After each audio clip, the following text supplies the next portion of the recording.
Welcome to the Profitable Husband Podcast, where we explore the untold stories of men building empires with their partners. My name's Will Kai. Let's get into it.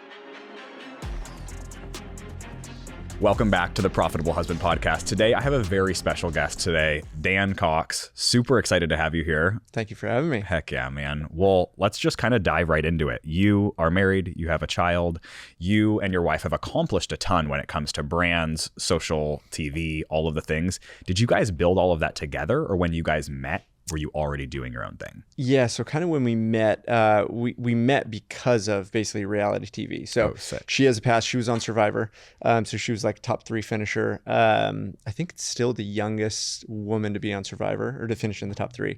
And then I was on The Bachelorette, and so those two worlds kind of brought us together. And then eventually I did a show, Bachelor in Paradise. She did another show on E!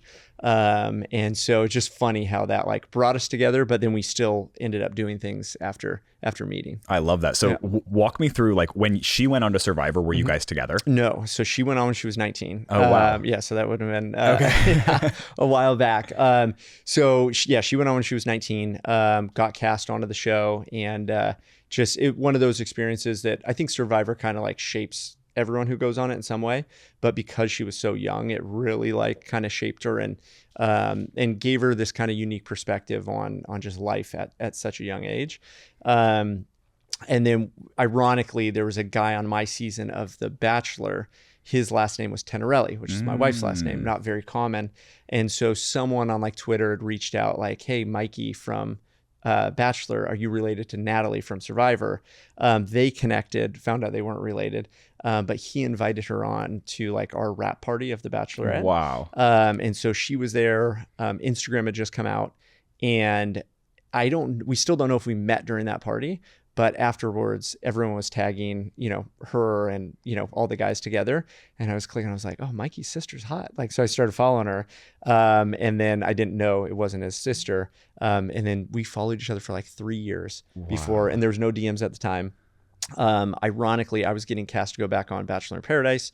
And at the same time, like Mikey's sister, like his real sister, got married. And I actually saw pictures of his sister, and I was like, "Wait, who's this girl I've been following for like 3 years?"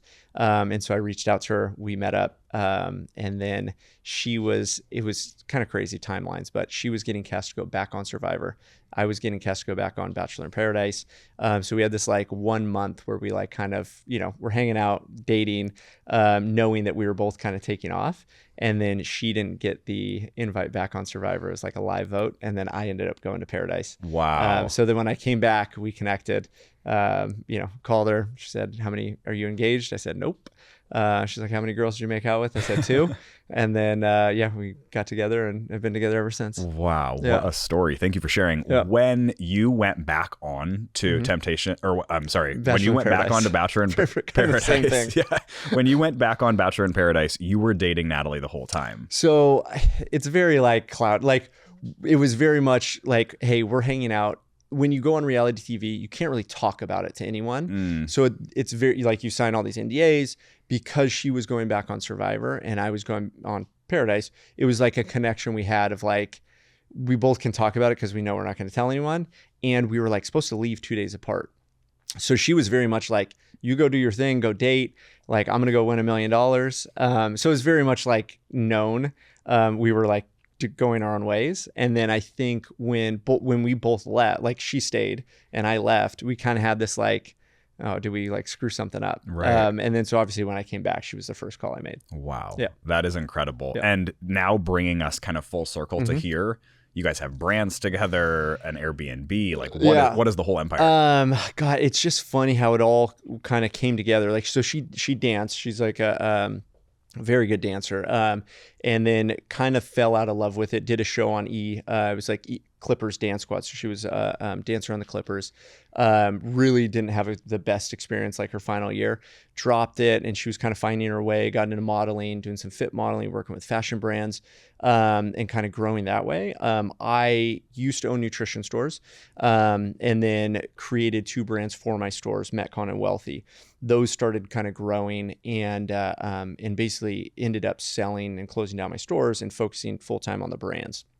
kind of when all this was happening. It was right before COVID. Her family is, she is a third generation peach grower. Okay. So her grandfather immigrated from Italy. His whole dream was to own a peach orchard. Found this land up in like kind of the high desert of LA. And it was just great growing conditions, very dissimilar where he was from, which is Bari in like Puglia in Italy. So he started planting olives in like 1973. And so about 1975, they had their first, sorry, not olives, peaches. They had their first peaches. And so the family kind of grew the business. They had family connections of other growers. And eventually one of them came to the orchard and was like, hey, there's this thing going on in Hawaii you should really check out. They're called farmers markets. And so they're one of the founding families of like the Venice farmers market, the Santa Monica farmers markets, all the big LA farmers markets. So they have like very deep history in like farming in LA.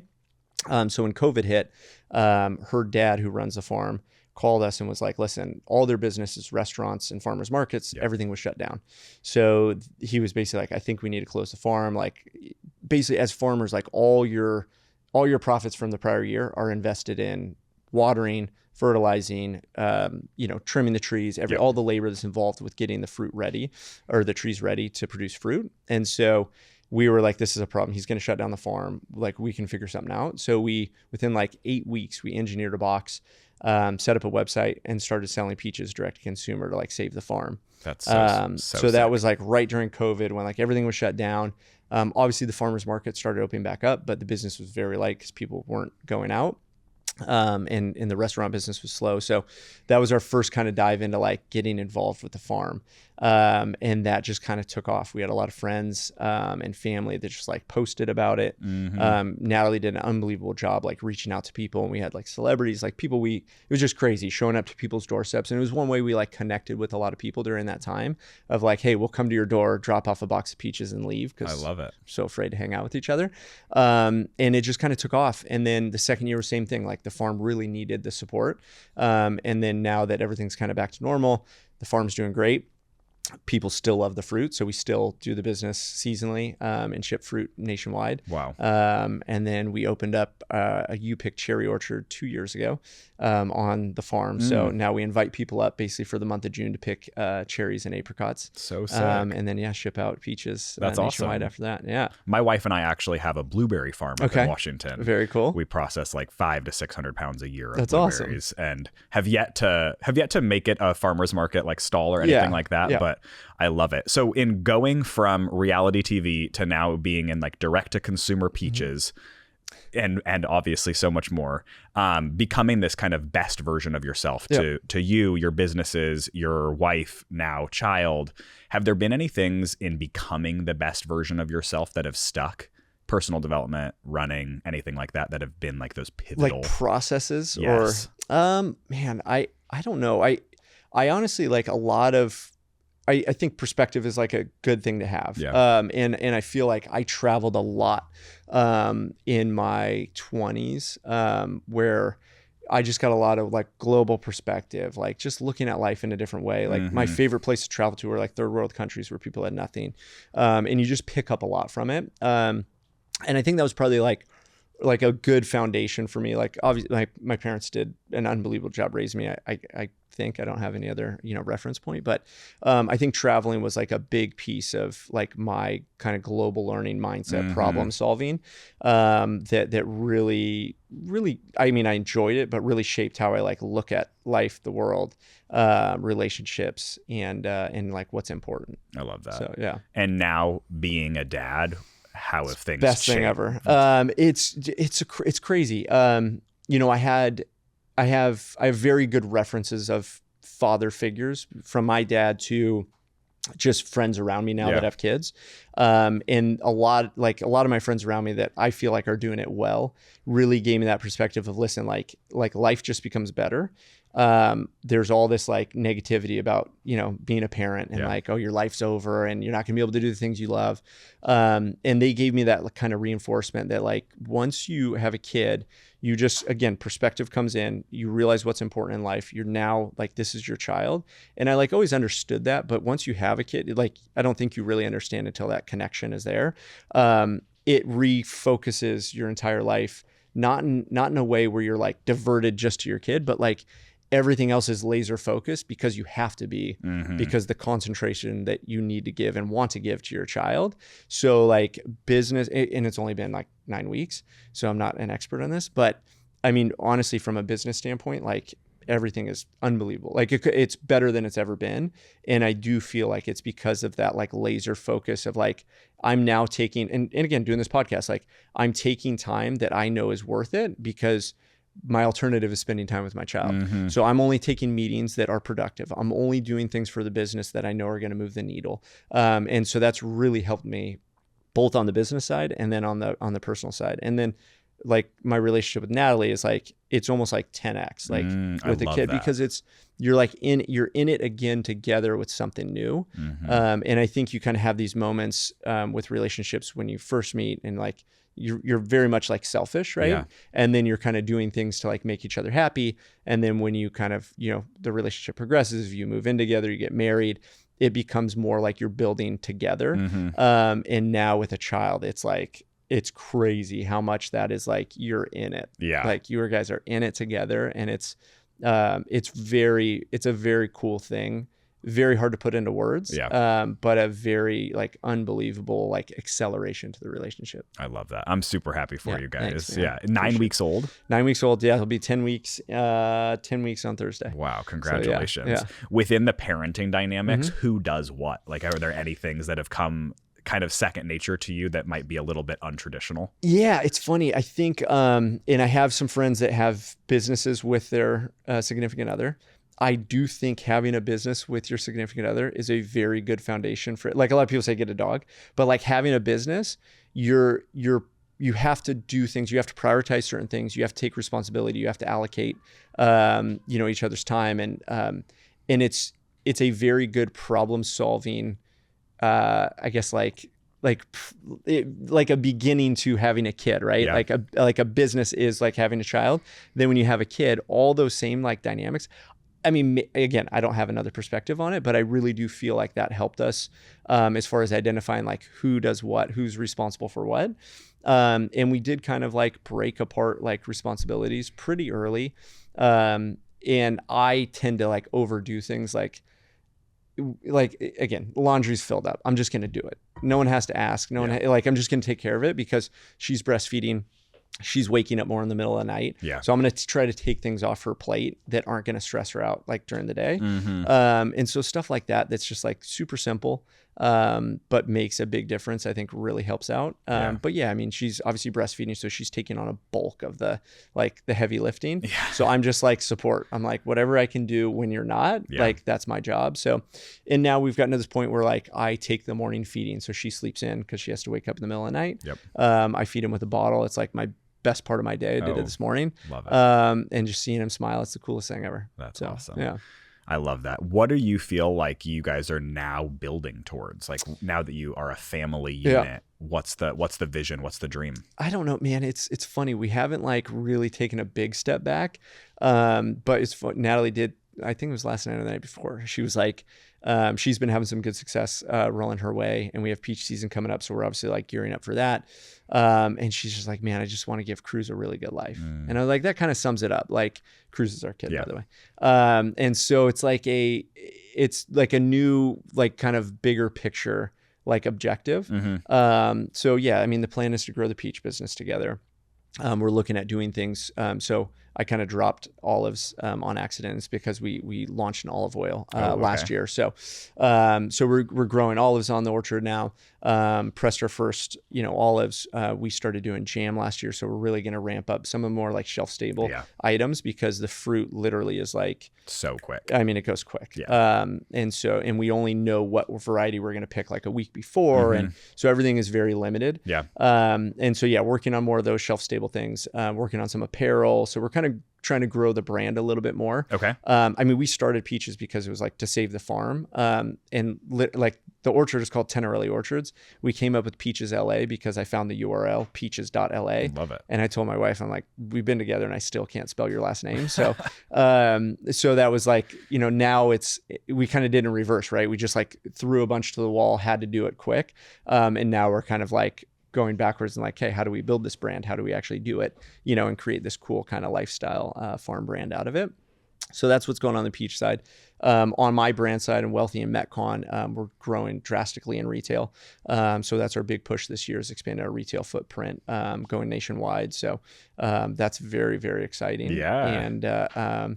And yeah, that's kind of like where we're at now. Natalie's kind of growing her social and personal brand, which has been exciting for her. Something she kind of was afraid to dive into. And it's, I think, partly having Cruz, and partly just giving herself, like realizing like what she, like when a mom gives birth, it's like, it's the craziest thing I've ever seen.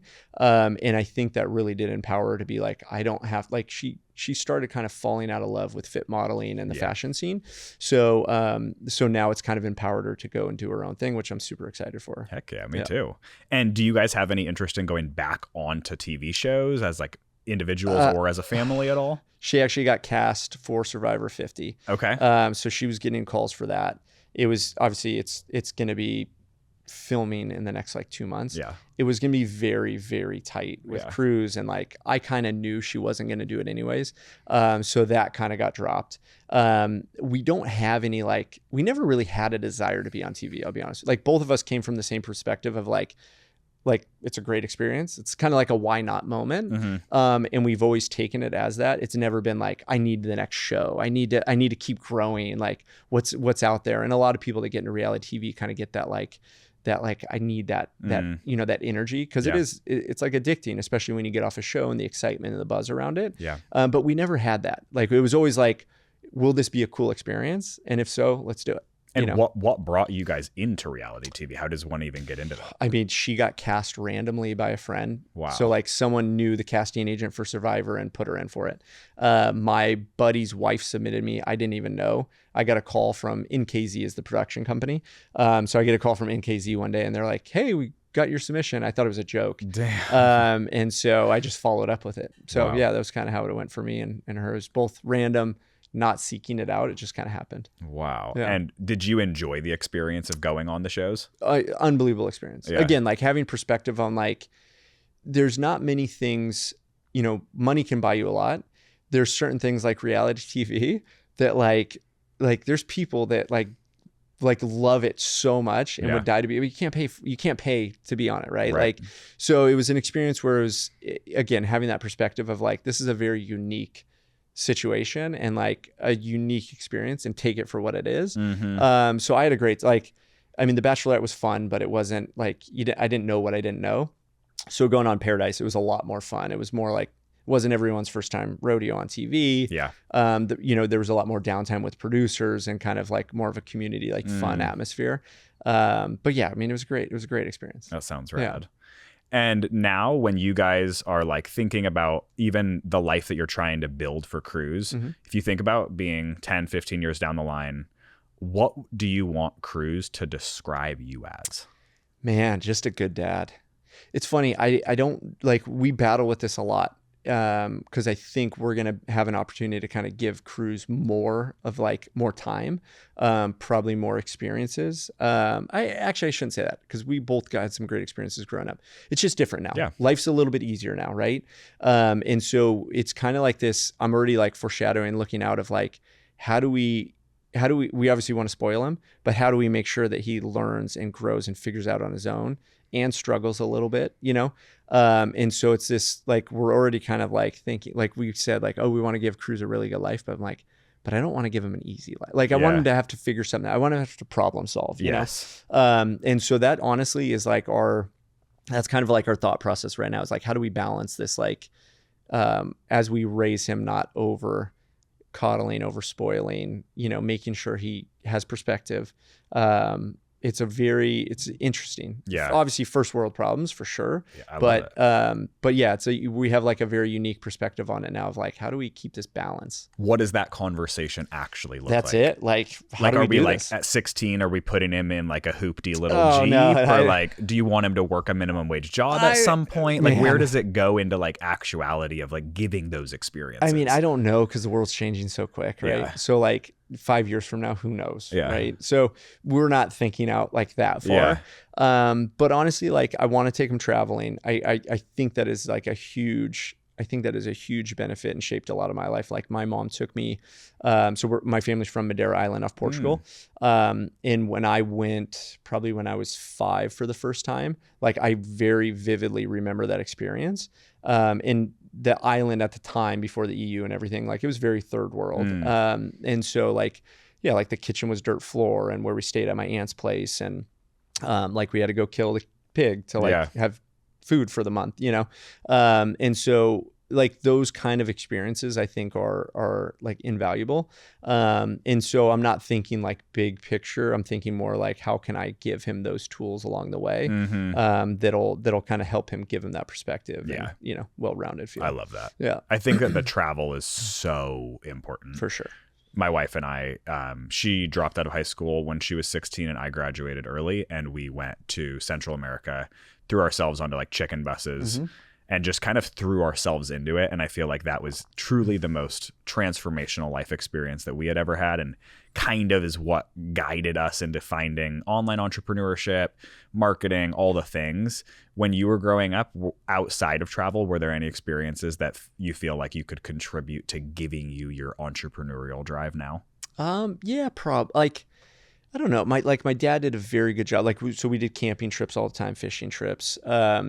And I think it was always like, and we never had like allowance or anything. So I always, from a young age, I was always trying to like work and like make money. And I think when I was in high school, I had 3 jobs. When I went to college, I had 3 jobs. Like, it was just like, it just was like kind of second nature of like, if I want to do something, I'm going to need money to do it. And so I just kind of propelled myself into it. My dad was blue collar, like worked his ass off. He was a welder. And so I think I just saw that and was like, this is how you, like, if you put your head down, you go to work. Like, doesn't matter what it is. I didn't know what entrepreneurship was at the time. And I just, okay, I could trade my time for money. And that's what I did, like, from a very young age. It's obviously easy looking back on it to say that, but like, I mean, I started, like, I was walking dogs and babysitting and house sitting and gardening and doing all this stuff when I was a kid. As soon as I turned 15, I was a busboy. I worked at our community center and I lifeguarded. Like, it was just priority for me. And that's kind of just how I was raised. My parents never like discouraged it. And so I think that was probably another big thing of like, go do what you want to do. So so my wife and I haven't had children yet, but definitely want to. And we always talk about it because we both grew up in very low income households. We were both like working in, you know, loose terms, hustling, I would say, by 12, starting to work at 15, living on our own at 16, working all of these jobs, like being a busser, valet, like all of these, you know, relatively big picture, like maybe kind of like shitty jobs, but also really cool experiences, especially at that age. And I feel like as we are trying to build this, you know, big and flashy and fun empire, I'm like, my kid is 100% still going to work those jobs, because I think that it truly teaches you how to be in situations where your boss maybe sucks or your environment maybe sucks, to allow you to see that you want more than that. And I think that it's invaluable. 100%. I think it's, again, first world problems, but it scares me that what an easy life will do to a human. Like, it just doesn't shape them. It doesn't educate them in the way that I think they need to. And I talk about this with school too. Like, I asked my wife, like, do you remember more of the actual academic things you were learning in school, like even high school? Or do you remember the social side? And it's like an even like split of like kind of 50-50. And it's just kind of the overall shape of that plus work, plus everything else kind of ended up how we ended up. And it is funny when you have a kid and you start looking at those things in life that you never would have like put a magnifying glass over. But you're like, how did this shape me into the, you know, like, how did all these little steps along the way? And I don't think there's a perfect path. I don't think there's a right way to do it. Because there's so many variables. But I think it is interesting looking at like what we have now versus what we grew up with, and how we have to kind of manipulate that environment to make sure that learning, like hard lessons, losing still exists. Exactly. You know? Exactly. Now, for all of the listeners who are maybe listening with their spouse or listening thinking about their spouse, trying to build in some ways what you guys have built, having businesses together, being able to support other family members in their businesses, building an amazing family, all of that. Do you have any tips for them of how to do that? Again, I'm no expert. Like, I'm still figuring it out as we go. I do think prioritizing relationship is key. I think having a separation of the business and relationship is key too. It can get to the point where your relationship turns into just a business relationship, which we've kind of like wove in and out of. And sometimes it's needed, right? If you need to grow something, you're going to have to spend 24/7 on it. But I think having those boundaries of like, hey, work's done after 6 or 7 o'clock, whatever it is, emails off, like we're not talking about it, I think is healthy. The other part of it too is like realizing, and I'm not the best at this, but I'm very much like problem solution. And sometimes, like with my wife, it's just, hey, I need to get something. I just need to tell you something. I don't want your opinion. I don't want you to fix it. I just need to get this out. And I have a very, like, my mind is always problem solution. And so I have a very like tough time, and I have to like reset myself to be like, I'm just listening now. I get like, this is what she needs me for. And so in those moments, it's, again, you have to separate the business versus relationship, of like, I could take a step back. And again, I'm not the best at it, and she checks me on it all the time, of like just letting her get off what she needs to about her day, whatever happened. I don't have to fix everything, which I think that's my kind of like default. And then when you get in a business, that becomes your main default is problem solution. And so that's one of the big learning lessons is like, hey, there is a very different, like kind of approach you have to have when you're doing business with your partner, and then when you're being there for your partner too. So biggest advice is like, just be very aware. Communication is key. And don't let there be like kind of problems in the business that then roll into the relationship. Like, you can always fix the business stuff. The relationship has to be the foundation. I love that. And last question for you. Have there been any key pieces of support that you've given Natalie that the listeners might be able to replicate in some way in their relationship? That's interesting. You may have to ask her that. Honestly, I think it probably, again, what I said, just being there, just listening, when she needs time, like giving her the time. Like if she's supposed to be getting stuff done for the business and she's just like, listen, I need a break. Like I need, especially now with crews, like giving her that space to do that. Again, I'm not the best at it, so I don't claim to be an expert, but that's probably the biggest like piece of advice is like, just listen, be open to the communication, the feedback, and like be able to tell each other when like you're doing something really good and when you're doing something really wrong. I love that. Yeah. Well, thank you for being on here. I'm sure that everyone who's listening is going to want to learn more about you, the Peaches, Natalie. Where can people find you? So Natalie's at Natalie Tenorelli, on Instagram is probably the best way. And TikTok, I'm Daniel G. Cox, on Instagram and TikTok. The brand, is at Peaches.LA, website's Peaches.LA. And then my two brands, so Metcon is much more our like sport nutrition line. That's metcon.com. And then Wealthy is, I'm Wealthy, IMWELLTHY. I love it. And that's more like our health essentials line. So, I love the Wealthy. Yeah, appreciate it. Sweet, man. Well, thank you so much for being on here. I really appreciate it. Appreciate it. Thanks again for having me. Heck yeah. That's it for today's episode of the Profitable Husband Podcast. If you're ready to step up, support your wife, and build real wealth together, make sure to subscribe so you don't miss what's next. For more strategies on business, marketing, and becoming the strongest leader in your household, follow me on Instagram at WillowKai. And if today's episode hit home, share it with another man who needs to hear this. We're building a movement one profitable husband at a time. Thanks for tuning in, and I'll see you next episode.